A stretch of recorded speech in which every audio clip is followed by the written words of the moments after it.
What's going on? It's Kevin Kenny hanging out backstage at the Hot 100 Music Festival with the gentlemen of Capital Cities. Thanks for stopping by, guys. Our pleasure. for having Good to us. see you. Now, we're going to play a game with you called Never Have I Ever. If you've been following us on Facebook Live all day long, you know the game already. But before we get to that, I want to talk about this new EP you guys have out and a specific track on the EP called Girl Friday with Rick Ross. Yep.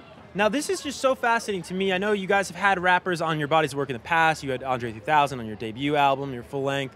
How did you start working with Rick Ross? Because it sounds like an interesting story.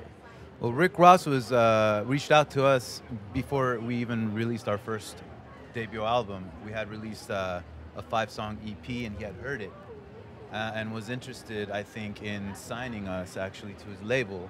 So we met up and we became friends, and unfortunately the label situation didn't work out, but we kept in touch afterwards over the years. We put out our first album, and then eventually he liked one of the demos that we sent him and recorded over it and sent it back to us. We never even met up, and it worked out. It was the song Girl Friday.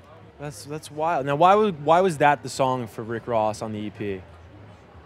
I think that's just the one that he responded to, because we had sent him other stuff, and it was the same with Andre 3000 on the first album. We actually had sent him 2 or 3 songs, and this one song we wrote called Farrah Fawcett Hair just spoke to him because of the theme of the song, and he, you basically have to, whatever people are inspired by, they want to work on. Yeah, it's one of my favorite tracks on the EP, so I just had to get that out of the way first before we get into this game. But very cool. Maybe not something people would think that Rick Ross is listening to in his free time, but when they He's a fan of Capital Cities, I guess. It's pretty rad, man.